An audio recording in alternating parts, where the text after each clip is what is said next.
Why were truck drivers cruising as slow as possible on French highways on Monday?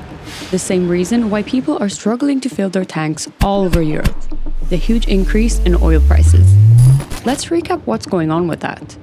Between US and Israeli strikes on Iran and the blockade of the Strait of Hormuz, the war in the Middle East has led to a sharp rise in oil prices in the space of just 1 month. And there are fears that prices could reach levels similar to those seen in Europe in 2022 at the start of Russia's full-scale invasion of Ukraine.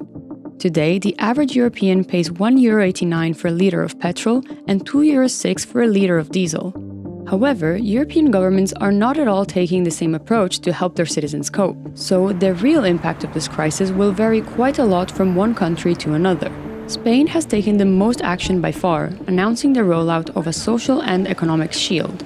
80 measures to combat the rising cost of living, including lowering VAT on gas and fuel, which could save the owner of an average car up to around €20 per full tank. In Greece, petrol prices are among the highest in the EU, but the country has introduced a digital fuel card.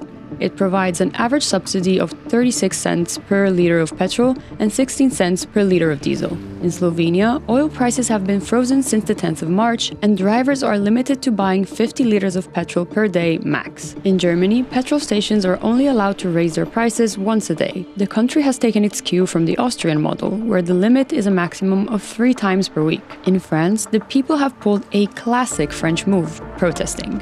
Accusing the government of not doing enough, about 100 coaches and 70 trucks gathered for Operation Snail, blocking traffic on the Paris highway for hours on Monday, the 30th of March. The French government had proposed some measures, but it only really targeted some specific small and medium-sized businesses, subsidizing 20 cents per litre. Are rising oil prices impacting you? Let us know in the comments.